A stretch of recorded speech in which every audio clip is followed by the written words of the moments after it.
Ce fut le château des vacances pour Henri de Toulouse-Lautrec. Malromé, une vaste demeure au milieu des vignes à Saint-André-du-Bois. Son petit paradis à la campagne, dont Pauline Leclerc, guide conférencière, connaît tous les secrets dans les pas du peintre. Toulouse-Lautrec venait principalement l'été pour voir sa mère, donc juillet, août, parfois jusqu'aux vendanges, donc septembre-octobre. L'artiste vient retrouver Adèle de Toulouse-Lautrec, propriétaire de la demeure depuis 1883. La comtesse a quitté le Languedoc pour se rapprocher de sa cousine. Nous sommes dans son salon préféré où son fils la peinte en train de lire, avec toujours un visage grave ou mélancolique. Elle a eu un rôle très important, d'ailleurs c'était la femme de sa vie. Henri de Toulouse-Lautrec est mort ici en 1901, dans ses bras. On raconte que ses derniers mots ont été pour elle « Maman, vous, rien que vous », ce qui nous montre toute l'importance qu'elle a eue. Une maman d'autant plus protectrice que le père est lointain et qu'Henri souffre d'une maladie génétique. Dès son plus jeune âge, le peintre se passionne pour le dessin, les portraits surtout, avant de croquer la vie bohème de la fin du XIXe siècle à Montmartre. À partir de Lautrec, les affiches sortent dans les rues, donc on en a placardé partout, tout le monde y a accès. Et Lautrec a voulu montrer ce qui était le plus important au Moulin Rouge à cette époque-là. Le plus important, c'est ce qu'on voulait voir, c'était surtout la goulue, c'était surtout cette fameuse danse, on voulait voir ce qu'il y avait sous les jupons de la goulue. Adepte de la fête, le peintre aime aussi l'air du large. Toulouse-Lautrec se rend régulièrement sur le bassin d'Arcachon, dans la villa Bagatelle notamment, à une centaine de kilomètres du château.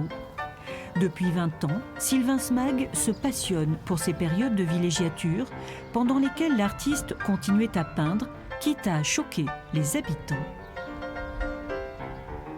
Il s'amusait à faire les caricatures ou des dessins un peu humoristiques des gens qu'il connaissait. Et en plus, il s'amusait à les afficher sur la porte de la chapelle. Alors bien entendu, les gens d'ici trouvaient ça très désagréable et donc ils arrachaient ça rapidement. Lautrec se plaît beaucoup à Tossat, où il peut nager et surtout, depuis le port, partir naviguer. Surtout, ce qu'il aimait, c'est faire de la voile. Et il avait bien observé les voiliers quand il était à Nice. Et ici, quand il est venu, il a toujours trouvé quelqu'un qui l'emmène sur son bateau. Au cours de ses recherches, Sylvain Smag a découvert qu'à la villa Bagatelle, chez les Fabre, Toulouse-Lautrec avait réalisé plusieurs tableaux, dont L'Enfant au chien, œuvre méconnue qui se trouve aux États-Unis.